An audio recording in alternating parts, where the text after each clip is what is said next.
Hello. Welcome to my channel. We're filming in my bathroom today just because I have this natural light here, so I wanted to give it a shot. This is kind of a really awkward setup. I don't know. I'm still toying around with the best place for me to film. I normally film downstairs, but I did start my dishwasher like not thinking about the noise, and it is way too loud down there. So we're gonna try up here in the upstairs of my house, and this is just the room where I have the most light upstairs. So we're giving it a shot. Again, it's kind of an awkward setup. I have my microphone right down here. I'm literally sitting. It's whatever. You guys don't care. You're not here to figure that out. But I do have my laptop down here, and I have my Letterboxd pulled up because today we're talking about every film I watched in the month of January. I did watch 37 movies in January, so I'm not going to talk in depth about all of these, but I did write reviews for nearly all of them, so I may just like read my little review. I write like mostly one-liners about movies. But yeah, let's just do it. Let's talk about all the movies I watched in January. So on New Year's Day, I had a little double feature of Nora and Hereditary. Both films I've seen before, both films I very much like. My boyfriend had said that he wanted to watch great movies that he would like. So I gave him like 6 options to choose from of movies that I've seen and really enjoy and that I thought might be 5-star movies for him. So we started with Nora, which is a 4-star movie for me, but obviously love it.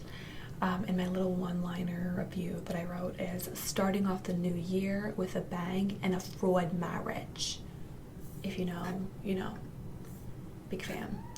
And then we watched Hereditary, which is sort of like a diabolical, like double feature, lots of nudity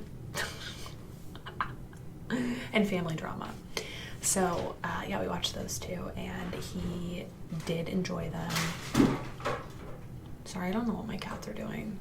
If you have pets, you know. He did prefer Nora to Hereditary, which I found interesting. I prefer Hereditary over Nora. Then I watched Regretting You, which was new for me. This one surprised me just because I'm not a Colleen Hoover fan, and I don't know, it seemed like it was going to be cheesy and awful, and it is cheesy, which again, I was prepared, but I did give it 3 stars. I said, this story is very Colleen Hoover derogatory, but there was some great needle drops and I enjoyed myself. Put Allison Williams and Dave Franco in anything and I'm there. And I stand by that. I watched this one at home also. I had like a fun time. It was better than what I expected it to be. So I will take it. Next, that was on January 3rd. I don't think I said. Next, on January 3rd, we went to go see our first theater movie of the year, which was Eternity, which we'd both been really excited and like dying to see it. We just like hadn't been able to make any of the showing times work. We did not like it. I gave this 2.5 stars, and here's what I said. In what world, Eternity, would anyone choose that dude over Miles Teller? Perhaps a more believable scenario would have improved this. Cool concept, but I wasn't in it. Spent most of the runtime fantasizing about my own eternity.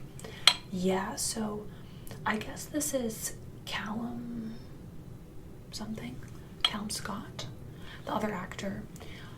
Apparently he's engaged to Dua Lipa. I had no idea who this was. I found his character to be horrible, and I don't find him attractive at all, so this was a really confusing casting choice for me. Like, casting Miles Teller as like the not hot one makes no sense to me. Can someone explain that? Yeah, this was not very good. This was not very good. Speaking of not very good, I had another stinker, which I was really excited about this one because it was recently featured on The Big Picture Top 25 of 25. So The Big Picture, if you don't know, is the movie podcast that I listen to religiously. And they did a really fun kind of like feature thing last year where they did 25 for 25, and they talked about their top 25 films of the last 25 years. They ranked this film as number 3rd, which is 25th Hour, starring Ed Norton. It's from 2002. I'd never seen this film before. I was really excited. I hated it. I watched this one with my boyfriend too, and he also was like, this is one of the worst movies I've ever seen. I wouldn't go that far, but I thought it was pretty bad. I gave it a 1.5, and here's what I said. I regret to inform you all that this film is hot garbage. Good stuff. Philip Seymour Hoffman, Ed Norton, champagne for my real friends, real pain for my sham friends, the final 10 minutes. Bad stuff. Literally everything else. This was a really, really, really tough watch. We fell asleep watching it, and then we had to finish watching it the next morning. What a slog. What a slog. I do not understand what people see in this movie. Maybe if you're from New York, I don't know. Hated it. We watched that on the 4th. On the 5th, this was really fun. So, my local movie theater that I'm a member at, every month they do on Monday nights, like they have like a theme where every Monday of that month they show like not an old film, but just something that's not new, that follows that theme. So in January they did a Diane Keaton tribute, which regrettably this was the only one I got to see because I have rehearsals on Monday nights. But I went with a friend to see Something's Gotta Give, which I love. This is 2003, Diane Keaton, Jack Nicholson, Frances McDormand. It's a good time. I'm realizing I have not said what any of these movies are about.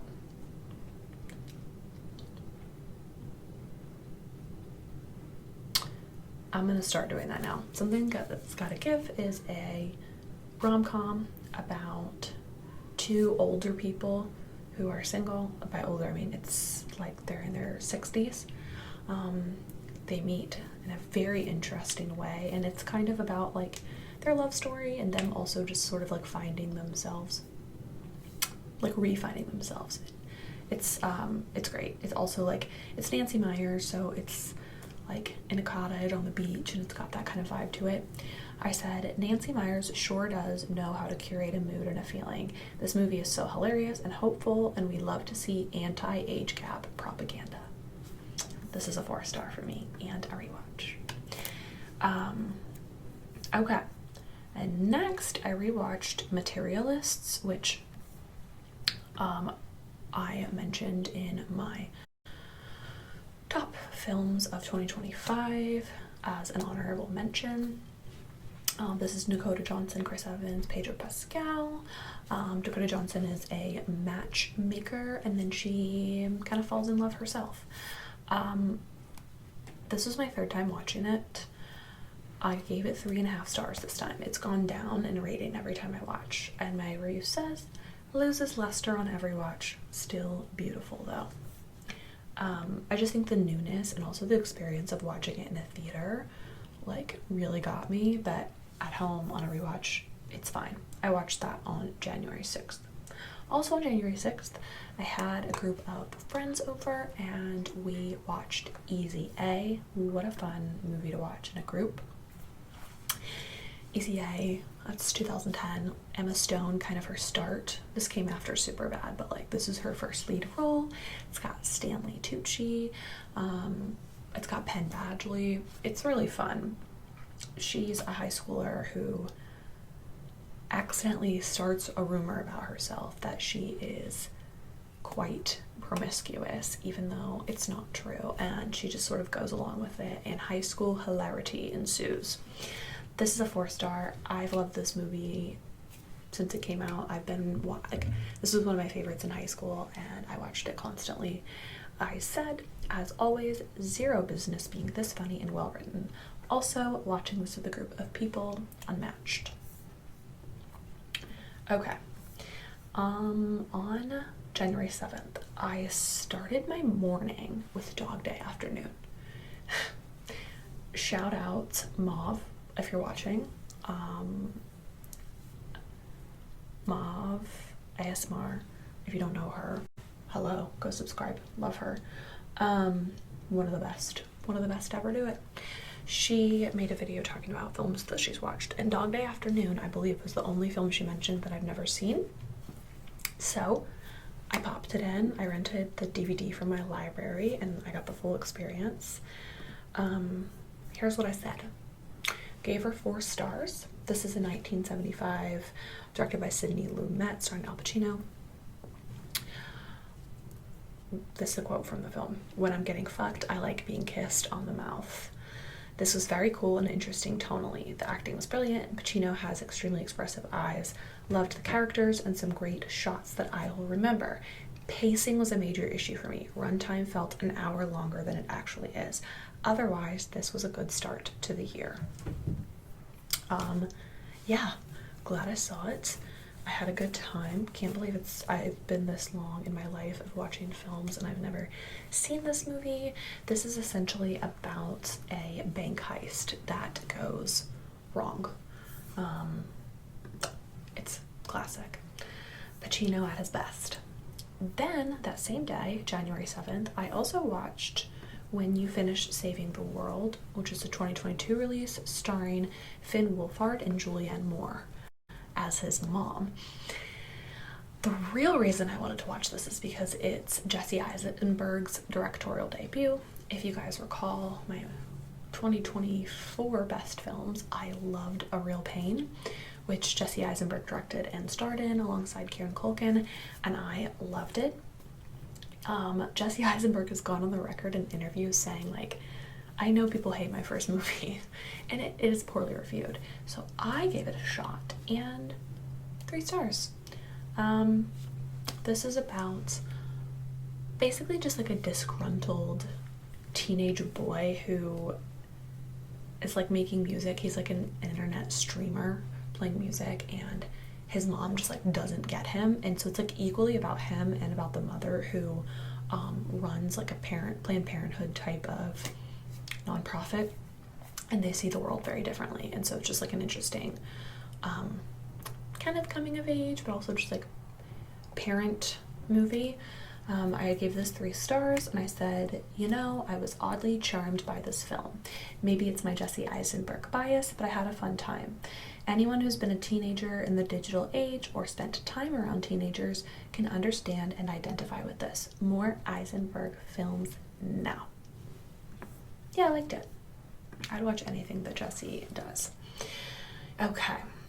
January 8th, I watched another new to me film. This is a 2024 release, and that is Hard Truth. Hard Truths, sorry. This is about a woman who is just like the most angry, like disgruntled human being ever. And you're supposed to kind of hate her, but then as the film goes on, you see sort of the depth and the grief and why she presents herself to this way to the world. Yeah, it's an emotional film. I gave this 3 stars. Here's the quote. I start with the quote, "I don't understand you, but I love you." And that's what it's like having a sister. I have a sister who's 7 years younger than me, and I don't understand her, but I love her.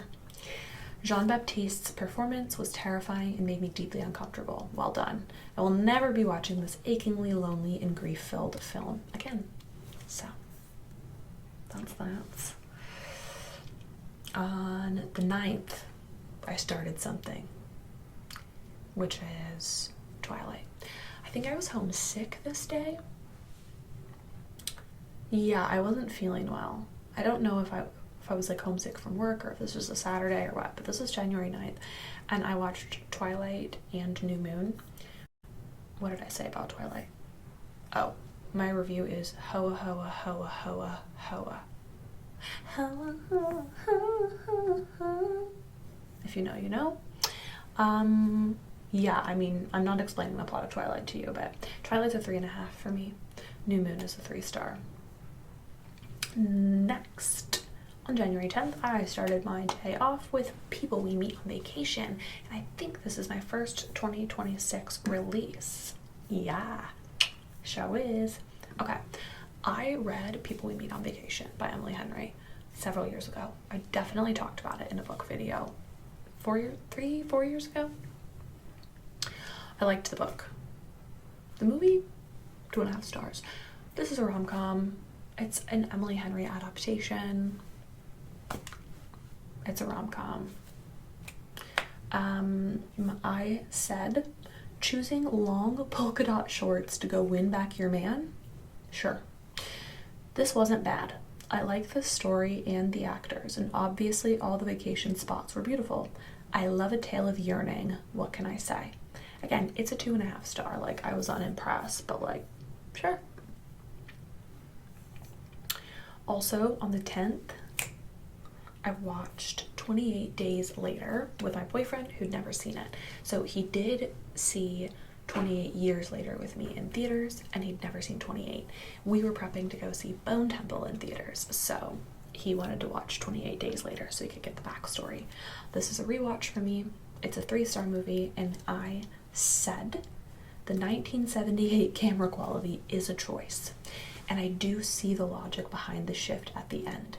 The editing is very cool, but I think the cinematography is more of a detriment to the viewer. Great storytelling and character work, but not a favorite for me. Cillian Murphy full frontal slay. What an opening scene. This is like an incredible zombie apocalypse tale. The original is 2002. There since has been 3 other movies that have come out in this quintology. Yeah. Cool. On the 11th, I watched Avatar for the first time. So, I know, like, my boyfriend has seen them, and he wants to see Fire and Ash. He wants to see it in theaters, but I think we've missed our window. But I'd never seen it. And I want to watch the second and third one before the Oscars, just so that I can, you know, see what's going on. This was a 3.5 star for me. I'm also not going to explain Avatar to you, because I feel like I was the last person on earth to have seen it. I said, everything is so pretty. Pro-environment, anti-establishment, tale as old as time. It felt very long to me, but I mostly had fun. Not typically my type of movie. Cameron's great masterpiece will always be Titanic, though I get why everyone likes this so much. I don't get how there's 2 more movies. So, you guys will hear about it when I watch the second and third, but I'm kind of like, do we need 2 more? I don't know. On the 12th, I had my Twilight Eclipse rewatch, which is a 3.5 star. I think Eclipse is my favorite movie. Twilight and Eclipse are my faves, 1 and 3. And my little one-liner is the wiggiest wig that ever wigged. Yeah, the wigs in this film are diabolical, but Kristen Stewart's is like, I mean, it's the wiggiest wig. What can I say? On the 13th, I watched a new to me movie, Baby Boom, which is another Diane Keaton. That's a 1987 film. I watched this because I think it's the same director as Father of the Bride, which is one of my favorites of all time. It is my ultimate comfort, like, sick day watch. I think that's why I watched this. It is a movie about Diane Keaton being a career woman who all of a sudden becomes a mother to a baby that's not hers. She like inherits a baby, kind of. It's a crazy story, but it's just about her being a woman that can do it all. My little one-liner is a cozy film about Diane Keaton being an every woman. She really can do it all. Rest in peace to a legend. And that was a 3-star rewatch for me. Or not a rewatch, I'm sorry. It was a 3-star first time watch. Next, also on the 13th, I watched The Roses, which came out last year, and that is Benedict Cumberbatch and, oh my gosh, what's her name? Olivia. Oh my gosh. Guys, I'm so good with names. Olivia Colman. Okay. This is a rom-com that I despise. It's a 1 star. And I only give half stars to films that I cannot finish. So a 1 star is basically the worst rating I can give for a movie that I've fully watched. They've been married a long time, and then they like decide to get a divorce. It's awful. I don't know. There's no rom or com. Oh wait till you hear my review. It's almost like I wrote these. Bitter, empty, insipid. 0 romance, almost no comedy. Horrible watch. And this had like Andy Samberg and Kate McKinnon, and like, why was it so bad? I'm really glad I didn't see this one in theaters. Next, on January 14th, I watched Breaking Dawn Part 1, which is a 2 star. This is a tough one for me. It's a tough watch. My review is simply, the CGI wolves are too much. It's just too much, guys. 15. I did a rewatch of a film that I love. It's a 4-star film for me, and that is Catch Me If You Can from 2002. My favorite Leonardo DiCaprio performance, and also Tom Hanks and like Amy Adams, and it's wonderful. The reason I rewatched this one is because I've been saying, and I'm sure this is not like an original thought, but Marty Supreme feels a lot like Catch Me If You Can. And I've just been thinking about that. And I was like, you know what? We're due for a rewatch. If you don't know, Catch Me If You Can is about Leonardo DiCaprio's character who is a young, like a teen con man. And he cons everyone into thinking he's like a pilot, a doctor, you name it. And like he has this get-rich scheme that's working. And then Tom Hanks is like this FBI guy who's like trying to catch him if he can. And it's sort of this like cat and mouse action-packed kind of thing, and it's brilliant. Then on the 16th, I finally completed Breaking Dawn Part 2, which is a 2.5 star. You know, I usually watch them every November, but I was late this year. I never miss my rewatch. Okay, then on the 17th was my 3rd theater film of the year. Yeah. My boyfriend and I went to see 28 Years Later, Bone Temple. I gave this 4 stars, and this review has spoilers in it, so skip ahead like 10 seconds if you don't want a Bone Temple spoiler if you haven't seen it yet. Slay, Heavy Metal Voldemort. This was so fun and cool, and not at all what I expected. The Samson redemption arc was all I never knew I needed. Killian returns. I can't wait to see the final installment. However, there's been rumors that it might not happen because the Bone Temple is making like no money. And I'm worried they're not going to make a 3rd because I loved it. Bone Temple's easily my favorite entry of the 28 franchise. I really liked it. I thought it was super metal and cool. Okay. On the 18th, I watched It Happened One Night for the first time. It's a 1934 black and white. Guys, I don't know if I can call myself a cinephile because black and white films are tough for me. I really just like have a hard time. So I gave this 1.5 stars. This is like an original rom-com, like the OG. I think this is a Capra film. I think. I rented this one from the library too. I said, sorry to say, I did not connect with this film at all.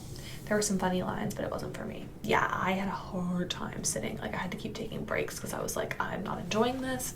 Maybe it'll get better. I know people love this one. I'm not one of those people. Black and white is tough for me. And you'll see that. I watched another black and white movie in January, and I didn't like that one either. So I don't know why I keep trying, but I really want to connect with like so much film that has inspired film that I love. It's tough.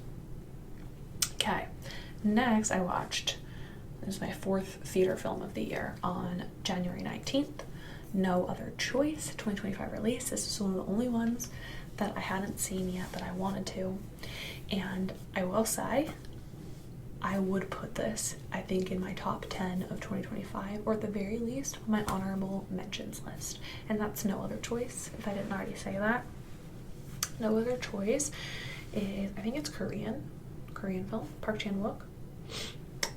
It is about a man who loses his job, and it is basically, the story's kind of crazy, but he decides to eliminate his job competition by any means necessary to provide for his family. It's pretty unhinged and crazy. It's like a thriller, I guess. I gave it 4 stars, and I said, so feeling desperate enough to do crime for money is a universal experience. Got it. For legal reasons, that's a joke. The superimposed scenes were very cool. I laughed out loud many times and was enthralled. Gritty, suspenseful, and deeply resonant. Beautiful film. I'm not going to get over the Best Picture snub. I'm not going to get over it, and I'll talk about that in a future Oscar-related video, but like, are you kidding? Not being nominated for editing? That's criminal. On January 20th, I rewatched an old comfort movie, which is not as good as I remembered it being, and that's Letters to Juliet from 2010, starring Amanda Seyfried. So basically, she's like engaged to this guy who kind of sucks, and then they go to Italy, and then she starts volunteering with this group who like responds to letters that people write to Juliet, like, you know, Juliet Capulet, like Romeo and Juliet. They write her letters, and they leave them in this spot in Verona. I don't know if this is real or not. I don't know if it's like based on a real thing. Anyway, she finds this letter that's like 50 years old, and she decides to like connect with the woman that wrote it and help her find her long lost love. 2.5 stars. Indubitably charmed by this film, but hear me out. What if we sent Sophie to Greece, but instead of searching for Lorenzo Bartolini, she's searching for her dad, and then we call it Mamma Mia? I couldn't stop thinking about it because her name's also Sophie in this. Anyways, it's fine. Watch it if you haven't. I loved it as like a 12-year-old, and I think this is an awesome movie if you're like 12, but it's fine. Then I didn't watch a movie on January 21st. That was my first no movie day of the year. Time's it. Oh my gosh. This is long. We're getting through it. We're charging. We're moving along. On the 22nd, I watched Get Out, which, spoiler alert, this is my favorite film of all time. If you didn't already know that. If you're not friends with me on Letterboxd, because if you were friends with me on Letterboxd, you would already know that. This is my favorite film of all time. Jordan Peele's directorial debut. And the first time I'd ever seen Daniel Kaluuya, who I love. I rewatched this because I like to rewatch my favorites every once in a while to make sure they hold up, and it does. 5 stars. Still the most original and interesting film I've ever seen. I don't imagine this leaving my top 4 anytime soon. A goddamn masterpiece. I'm not telling you what this is about. I'm just telling you, if you haven't seen it, I need you to see it and then report back. Thank you. It is a thriller, and there's violence and gore. Just a warning if that's not your jam. Okay. Loved it. I just needed a great movie day. On the 23rd, I rewatched another favorite, which is Misery, starring Kathy Bates and James Caan. I was in the middle of the Midwest snowstorm, and I just really needed to watch Misery. This is a 1990 film. It's based on a Stephen King novel of the same name, and essentially James Caan's character is a beloved and famous romance writer. Kathy Bates is his biggest fan. James Caan gets into a car accident, and she saves him. but then she won't let him leave her house. 4.5 stars. An absolute masterclass in acting. I forgot how incredible these performances are. Always impressed when a film can hold attention and never drag when it's all shot in one location with just 2 actors for the most part. One of the greats. This is a fantastic horror film. It's great. If you like horror, thriller, you gotta watch it. Next, on the 24th, I made a valiant effort to watch The Hunger Games: Ballad of Songbirds and Snakes. If you guys recall, I reread the Hunger Games trilogy this summer, also reading Songbirds and Snakes for the first time, and then I read Sunrise on the Reaping when it came out earlier last year. And I still had never gotten around to watching Ballad of Songbirds and Snakes. I couldn't finish it. Here's what I said. I gave it a 1/2 star because when I can't finish a movie, if I get an hour into a movie and it is so horrific and abysmal that I can't do it, I turn it off, and I do log it as something that I could not finish. Here's what I said, if it will load. Hello. Hi. Hello. There we go. I said, I enjoyed the book, but found this to be extremely unwatchable, devoid of emotion or likability, and totally miscast. DNF. For did not finish. Well, yikes. Okay, hopefully Sunrise on the Reaping is like not a dumpster fire. I'll be upset. Next, on the 25th, also connected to the snowstorm, I watched Fargo. It's a rewatch for me too. 1996, Frances McDormand, The Woman You Are, William H. Macy, The Man You Are, and others, but those are the standouts. If you don't know, this takes place in Fargo, North Dakota, South Dakota? I think it's North Dakota. It's a Dakota, nonetheless, during a giant snowstorm, and there's a murder investigation going on. Ooh. And it's a 3.5 star, and all I said was, oh, to watch Fargo during a snowstorm. Smiley face. Yeah, that was a great vibe. Okay, on the 26th, I watched Butterfield 8 for the first time, which is a 1960 film.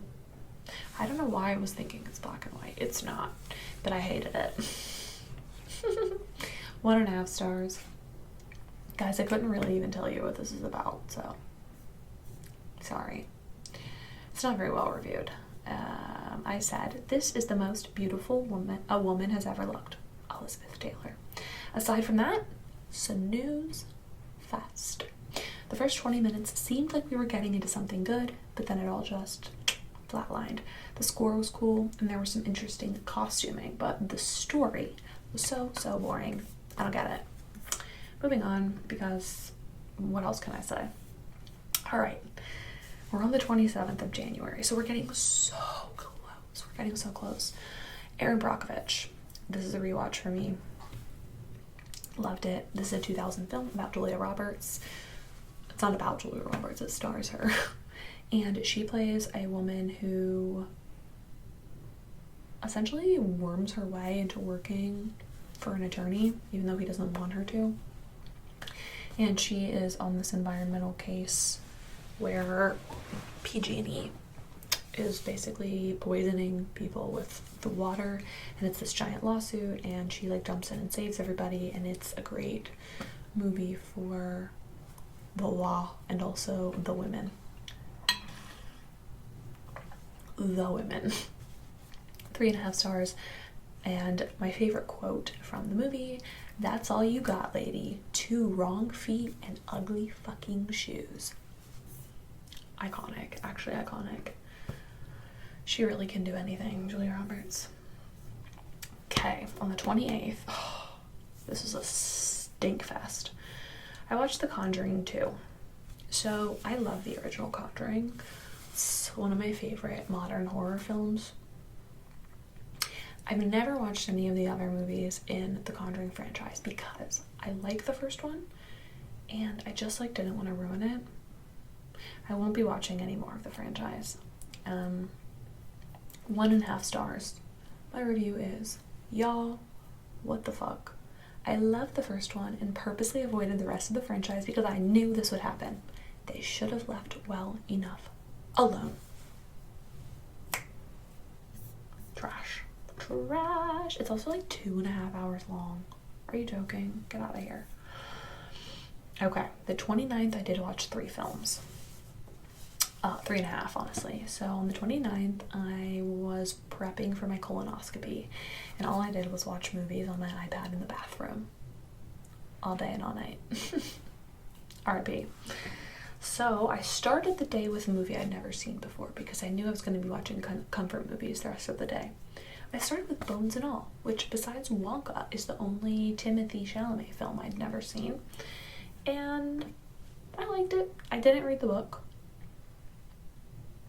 but this is about cannibals.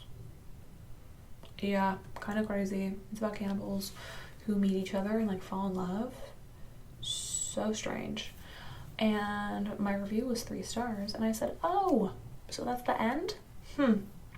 Timothy is a force, and I was more charmed by this story than I expected to be.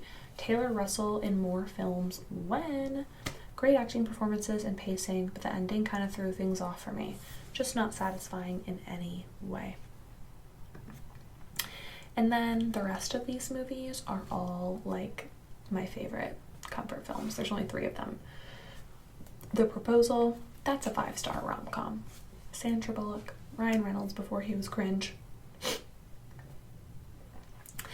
And it's like an enemies to lovers sort of situation. But it has also got Mary Steenburgen, who I love. Betty White is in this. This is a really funny movie. Watch it if you haven't. Then I watched Father of the Bride, which I mentioned earlier. I watch Father of the Bride every time I'm like homesick. What did I say? Oh, no greater comfort. Steve Martin, Martin Short, Diane Keaton, Kieran Culkin when he's like 7 years old, 10 years old, 12, I don't know, he's a little kid. This is just like the most comforting family movie. Nothing bad happens. Everyone's just great. It's just the perfect comfort watch. And then the last film of January, on January 30th, I finished The Parent Trap, the 1998 Lindsay Lohan version. Father of the Bride and Parent Trap are my sick day movies, and I watch them every time I'm not feeling good. So yeah, those were the 37 films that I watched in January of 2026. Hope you liked it. Oh, hello, I don't know what's going on there. Hope you liked this video. What's your favorite movie you watched in January? And also follow me on Letterboxd, and maybe I'll follow back. Okay, thanks for watching. I hope you're staying safe, happy, and healthy, and I'll stop yapping at you now. Okay, bye.